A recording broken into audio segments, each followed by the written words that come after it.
Hello everyone, कैसे हैं आप सब। एक बार फिर से आप सभी का हमारे चैनल पे स्वागत है। जैसा कि आप सभी जानते हैं कि पैन को आधार से लिंक करने की जो लास्ट डेट वो 30 जून 2023 थी, लेकिन जिन लोगों ने अपना पैन आधार से लिंक नहीं किया उनका पैन जो है 1 जुलाई से इनऑपरेटिव हो चुका है। तो आपका पैन यदि इनऑपरेटिव हो चुका है तो आप इसको कैसे चेक करेंगे, आपको कैसे पता चलेगा कि आपका पैन इनऑपरेटिव हो चुका है। तो उसे चेक करने के लिए आप सबसे पहले तो आप यहाँ पे आएंगे वेरीफाई योर पैन पे, और यहाँ पे आने के बाद आपको कुछ डिटेल्स वगैरह यहाँ पे इंटर करनी है। जैसे कि यहाँ पे आपको पैन नंबर अपना इंटर करना होगा, और यहाँ पे आपको अपना फुल नेम इंटर करना है। यहाँ आपको डेट ऑफ बर्थ इंटर करना है जो आपके पैन कार्ड पे है, और यहाँ पे आपको कोई भी एक्टिव मोबाइल नंबर इंटर करना है जो जिसपे कि OTP आएगा। इसके बाद आपको यहाँ पे कंटिन्यू बटन पे आपको क्लिक करना है। आपके मोबाइल पे एक OTP जाएगी जो आपको यहाँ पे इंटर करना होगा। इंटर करने के बाद आपको वैलिडेट बटन पे क्लिक करना है। तो आप यहाँ पे देख सकते हैं कि PAN is active and details are as per PAN दिखा रहा है, लेकिन यहाँ पे नोट में देखिए लिखा हुआ PAN of the tax payer is inoperative as it is not linked with Aadhaar. यहाँ पे जो पैन है वो इनऑपरेटिव हो गया है, और क्योंकि पैन जो है आधार से लिंक नहीं है, लेकिन पैन एक्टिव है। पैन जो है आपका भी डीएक्टिवेट नहीं हुआ है, जिसकी वजह से कि आप जो बाकी के जो वर्क हैं आप नहीं कर सकते हैं। ऐसा नहीं है, ऑपरेटिव केवल और केवल इनऑपरेटिव हुआ है, और इनऑपरेटिव होने के बाद जो कॉन्सिक्वेंसेस जो उसके परिणाम है वो तो आपको पता ही है कि आप क्या क्या नहीं कर सकते हैं। ठीक है। दूसरा तरीका ये है कि आप जब अपने इनकम टैक्स के पोर्टल पे जब आप लॉगिन होंगे तो लॉगिन होने के बाद आपको यहाँ पे लॉगिन होने के बाद प्रोफाइल वाले सेक्शन में आपको यहाँ पे चले आना है। माई प्रोफाइल पे आपको क्लिक करना है। जैसे ही आप क्लिक करेंगे तो आप यहाँ पे देख सकते हैं कि आपको यहाँ पे पैन एक्टिव दिखा रहा है, लेकिन जब आपका इनऑपरेटिव हो जाएगा तो यहाँ पे इनऑपरेटिव शो करेगा और यहाँ पे नॉट लिंक्ड शो करेगा। और तीसरा जो ऑप्शन होता है चेक करने का वो ये होता है कि आपको जो है फॉर्म 26AS में भी ये स्टेटमेंट आपको देखने को मिलेगी।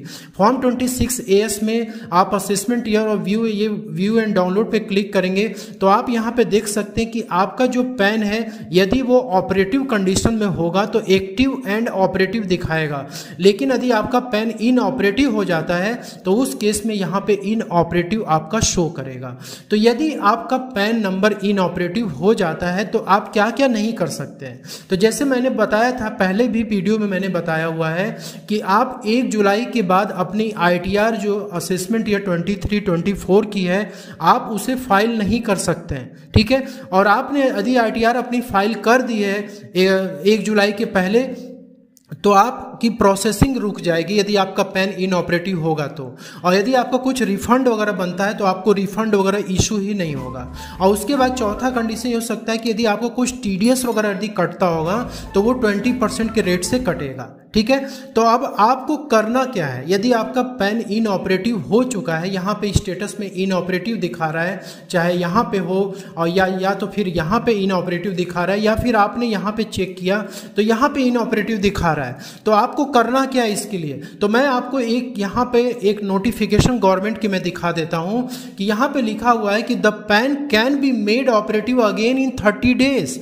आपका जो पैन है वो फिर से ऑपरेटिव हो सकता है, लेकिन आपको क्या करना होगा, ये जो 1000 रुपये का जो पेमेंट है, लेट फीस है, ये आपको पे करना होगा। ठीक है। जब आप इसको पेमेंट करेंगे तो फिर से ये ऑपरेटिव हो सकता है, लेकिन ऑपरेटिव होने में 30 दिन का वक्त लग सकता है। तो ऐसे लोगों को सबसे पहले तो यहाँ पे इनकम टैक्स के पोर्टल पे आना है। यहाँ पे लिंक आधार पे उन्हें क्लिक करना है, और क्लिक करने के बाद यहाँ पे उन्हें क्या करना है कि अपना पैन नंबर इंटर करना है और आधार नंबर इंटर करना है। करने के बाद वैलिडेट पे क्लिक करना है। तो जब आप क्लिक करते हैं तो आपको ये 1000 रुपीज़ का आपको पेमेंट करना है। पेमेंट करने के बाद कंटिन्यू टू पे थ्रू ई-पे टैक्स पे आपको क्लिक करना है, और यहाँ पे आपको पैन नंबर और फिर से आपको दोबारा से पैन नंबर अपना इंटर करना है, और यहाँ पे आपको मोबाइल नंबर इंटर करना है जो एक्टिव हो। इसके बाद आपको कंटिन्यू बटन पे प्रेस करना है। आपके मोबाइल पे एक OTP जाएगी। OTP आपको यहाँ पे कंटिन्यू बटन पे प्रेस करना है। OTP इंटर करने के बाद आपको यहाँ पे दिख रहा है you have successfully verified through mobile OTP।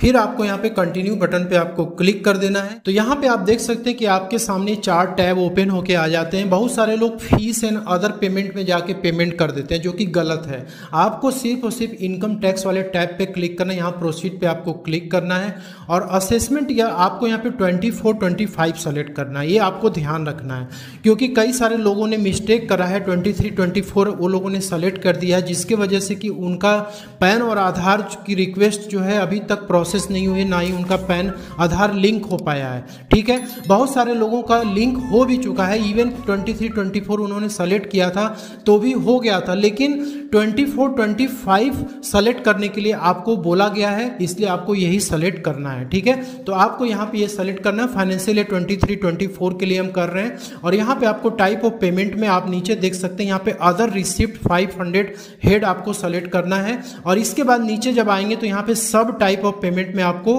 Fees for delay in linking PAN with Aadhaar आपको यहाँ पे क्लिक करना है। ठीक है, यहाँ पे कंटिन्यू बटन पे आपको क्लिक कर देना है। नीचे अब आएंगे तो यहाँ 1000 रुपीज़ का आपको पेमेंट देखिए दिखा रहा है। पेमेंट करने के लिए आपको यहाँ पे कंटिन्यू बटन पे आपको क्लिक करना है। इसके बाद आप जो पेमेंट है, आप ये सारे ऑप्शंस आपके पास यहाँ पे आ जाते हैं। नेट बैंकिंग, डेबिट कार्ड, आप डेबिट कार्ड सेलेक्ट करेंगे तो आपका इसमें जो भी बैंक होगा उसी बैंक के थ्रू ही आप कर पाएंगे, अदरवाइज नहीं कर पाएंगे। नेट बैंकिंग में भी आपको यहाँ पे कुछ बैंक्स वगैरह दिखाएगा, अभी ये कुछ सर्वर की प्रॉब्लम है तो आप कर सकते हैं, अदरवाइज जो बैंक इसमें आपका नहीं रहेगा तो उस केस में आप पेमेंट गेटवे पे आप चले जाएंगे। यदि आपका बैंक नेट बैंकिंग और डेबिट कार्ड में नहीं है तो आप पेमेंट गेटवे से कर सकते हैं। तो यहाँ पे जैसे मान लीजिए कि हम कोटक महिंद्रा बैंक पे क्लिक करते हैं और यहाँ पे कंटिन्यू बटन पे हम क्लिक कर देंगे।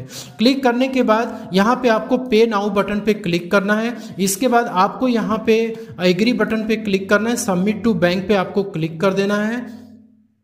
क्लिक करने के बाद आपको यहाँ पे स्किप कर देना इस स्टेप को। तो जैसे ही आप यहाँ पे क्लिक करते हैं तो आपके सामने यहाँ पे देख सकते हैं कई सारे ऑप्शंस आ रहे हैं। क्रेडिट कार्ड, डेबिट कार्ड से, नेट बैंकिंग से, यूपीआई के थ्रू भी आप पेमेंट कर सकते हैं, क्यूआर कोड के थ्रू भी कर सकते हैं। तो जैसे मान लीजिए हम यूपीआई पे क्लिक किए, यहाँ पे जो भी आपका यूपीआई होगा, गूगल पे होगा, पेटीएम होगा या फिर आपका, तो यहाँ पर उसका एड्रेस आपको एंटर करना है, वर्चुअल पेमेंट एड्रेस।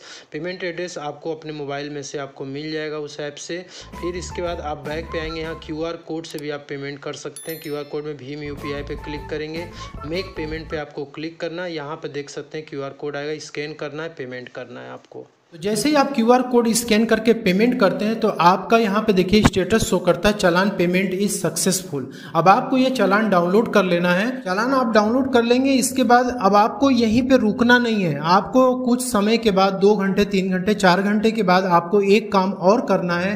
आपको होम पेज पे आना है और यहाँ पे आने के बाद लिंक आधार पे आपको क्लिक करना है। तो जो पेमेंट आपने किया है वो पेमेंट आपका इनकम टैक्स पोर्टल पे वैलिडेट जब तक नहीं होगा तब तक आप पैन आधार लिंक की रिक्वेस्ट नहीं सेंड कर सकते हैं। इसलिए आपको कुछ टाइम के बाद यहाँ पे फिर से अपना पैन नंबर इंटर करना है, आधार नंबर इंटर करना है और वैलिडेट बटन पे आपको क्लिक करना है।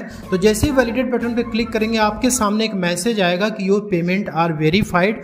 अब आप जो है उसके आगे का जो प्रोसेस है आप जो है उसको क्लिक करेंगे ओके बटन पे। फिर आपको आधार नंबर अपना इंटर करना होगा और जो नेम आपके आधार पे होगा वो इंटर करना होगा, डेट ऑफ बर्थ इंटर करना होगा, मोबाइल नंबर आपके आधार में जो लिंक होगा वो मोबाइल नंबर आपको इंटर करना होगा। इंटर करने के बाद आप वैलिडेट पे क्लिक करेंगे, आपके मोबाइल नंबर पे एक ओटीपी जाएगी, वो आप इंटर कर देंगे। इसके बाद आपका रिक्वेस्ट जो है चला जाएगा और आपका पैन और आधार जो है फिर से लिंक हो जाएगा और ऑपरेटिव हो जाएगा। तो इस तरीके से आपको अपने पैन को इन ऑपरेटिव से ऑपरेटिव करने के लिए प्रोसेस अपनाना है। आई होप कि आपको ये सारी बातें समझ में आ गई होंगी। मिलते हैं अगले नेक्स्ट वीडियो में, तब तक के लिए जय हिंद, जय Bharat. Thank you so much for watching this video.